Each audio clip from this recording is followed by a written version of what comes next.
শ্রীরামপুর মহকুমা শাসকের দপ্তরে আজকে বিভিন্ন যে বিধানসভা এলাকার জাতীয় কংগ্রেসের প্রার্থীরা তারা মনোনয়ন জমা দিয়েছে এবং তার মধ্যে অন্যতম হচ্ছে চাপদানি বিধানসভার প্রার্থী প্রীতম ঘোষ। প্রীতমবাবু রয়েছেন, আমরা দেখেছি এর আগে যখন প্রার্থী ঘোষণা হয় তার আগেই দেখা গেল কেন্দ্রীয় বাহিনীর কড়া নিরাপত্তা, আপনি আসছিলেন, গাড়ি চেক করা হলো।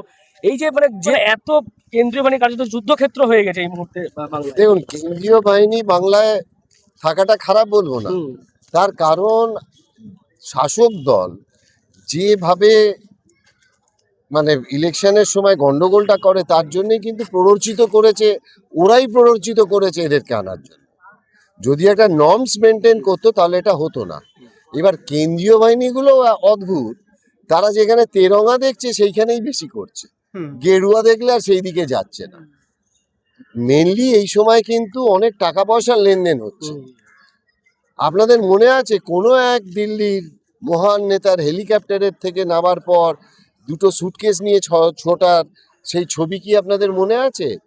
তো সেইটা যদি হতে পারে তাহলে এই গেরুয়ার গাড়িগুলোকে যখন দেখছে না, কত টাকার আদান প্রদান হচ্ছে জানি না। 40 লক্ষ টাকা তো ম্যাক্সিমাম খরচা করার লিমিট, 45 লক্ষ। আপনারা তো ঘুরছেন, এই দুই ফুল মানুষ যেন আর করে না খুব ভুল। আপনাদের একটা কথা বলছি, এই দু ফুলের খরচা কোত্থেকে এত আসছে জানি না। আমরা 150 বছরের দল, ভারতবর্ষের থেকে ভারতবর্ষের অন্যতম গরিব দলের মধ্যে এখন ভারতবর্ষে ইন্ডিয়ান ন্যাশনাল কংগ্রেস, এটা আপনারা খাতায় কলমে দেখতে পারবেন। এইটার জন্য কেন্দ্রীয় বাহিনী কি করছে আমি তো জানি না। সেই গাড়িগুলো কি চেক করা হচ্ছে?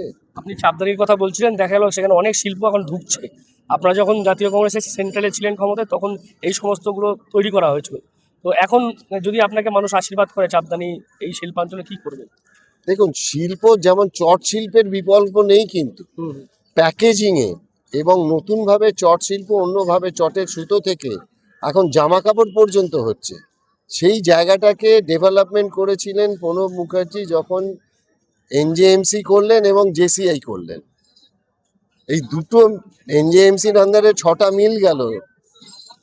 ভারতবর্ষের অন্যতম বড় চটকল ছিল ন্যাশনাল জুট মিল, এখানে 11-12 হাজার লোক কাজ করতো, 11-12 হাজার লোক কাজ করতো। আজকে সেই ন্যাশনাল জুট মিল বন্ধ।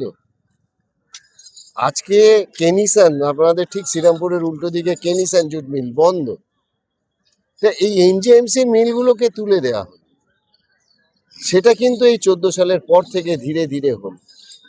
জেসিআই যে পাট কিনছে, সেই পাট এবং জেসিআই জুট কমিশনার এখন অর্ডারটাও দেয়। আগে ডিজিএস এনডি দিত, DGS and ND, director general supply and distribution, এখন এটা নেয় এরা কি বলে কমিশনার, জুট কমিশনার থেকে অর্ডারটা করা। আজকে যদি সমস্ত শস্যতে চটের ব্যাগ ইউজ করা হতো আজকে, তাহলে চট শিল্পের এই অবস্থা হতো না। আলুর দেখেছেন? না, আমি তা বলছি না।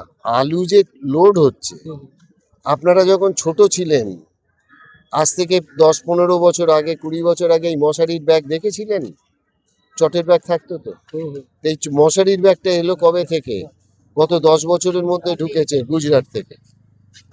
তো আজকে সেই চট শিল্পের সবচেয়ে বড় কনজামশন ছিল ওয়েস্ট বেঙ্গলে এই সেফ আলুতেই, সেটা বন্ধ। তো আজকে সেই জায়গাটাকে যদি ডেভেলপমেন্ট না করা যায়, সেই জিনিসটাকে সেই মোটিভেটেড নিয়ে যেতে হবে। তার কারণ হচ্ছে একটাই, যে আপনার এটা বারবার কি করে নষ্ট করা যায় তার দিকেই যাওয়া।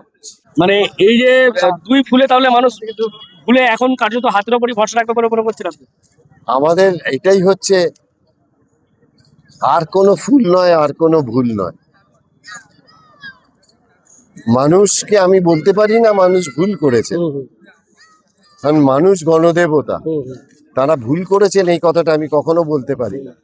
তো আমার তরফ থেকে বলছি যে ভুল করেও আর কোনো ফুল নয়, আর কোনো ভুল নয়, আর কোনো ফুল নয়। ভারতবর্ষটাকে কংগ্রেস তৈরি করেছে এবং আজকে যে সোপানের উপর দিয়ে গিয়ে যেখানে আমরা দাঁড়িয়ে আছি, সেটা কি ভারতবর্ষের কোন জিনিসটা অন্য কোন দল করেছে বলুন? নাম পরিবর্তন ছাড়া, সে নাম পরিবর্তন হয়েছে, কোনো ডেভেলপমেন্ট হয়েছে? কোন প্রজেক্টটা আছে? যতগুলো সেন্ট্রাল প্রজেক্ট, সে নাম চেঞ্জ, প্রজেক্টটা তো সেই পুরনো।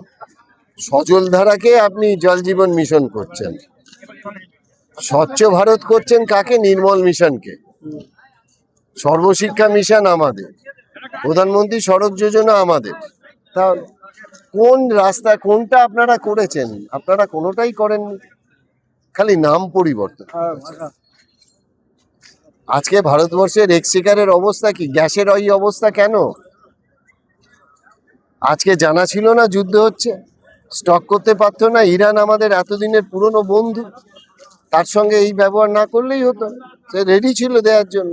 বুঝতেই পারছি, এতক্ষণ আমরা কথা বলছিলাম চাপদানির কংগ্রেস প্রার্থী প্রীতম ঘোষের সঙ্গে। তার যেটা বক্তব্য, কংগ্রেস আমলে যে সমস্ত কারখানাগুলো তৈরি করা হয়েছিল বর্তমান তার অবস্থা খারাপ। বিশেষ করে যদি চট শিল্পর ক্ষেত্রে দেখা যায়, সেক্ষেত্রে চাপদানি থেকে শুরু করে গঙ্গার ধারে বিভিন্ন জায়গাতেই দেখা যাচ্ছে শ্রীরামপুর এই চট শিল্পগুলো ধুঁকছে, এবং তার মূল কারণই হচ্ছে কার্যত বর্তমানের যে পরিস্থিতি, সেই পরিস্থিতি। এবং তিনি যেমনটা মনে করছেন, জাতীয় কংগ্রেসের ওপর যদি মানুষ ভরসা রাখে, তাহলে কিন্তু আগামীতে আবার সেই শিল্প কারখানাগুলো নতুন করে তারা পুনরুদ্ধার করবেন, নতুন করে কারখানাগুলো আরও ঢেলে সাজাবেন, এবং যার ফলেই স্বাভাবিকভাবেই তারা আশা করছেন যে এবার মানুষ দুই ফুলকে ভুলে হাতের ওপরে ভরসা রাখবে। আজকে এমনটাই শ্রীরামপুর মহকুমা শাসকের দপ্তরে মনোনয়ন দিয়ে জানালেন চাপদানির জাতীয় কংগ্রেসের প্রার্থী প্রীতম ঘোষ। কি বলুন আপনার এই বিষয় নিয়ে? অবশ্যই কমেন্ট করুন কমেন্ট বক্সে। আর এরকম আরও খবর পেতে নজর রাখুন ডিএনএ বাংলা। ডিএনএ বাংলা সবার মধ্যে সবার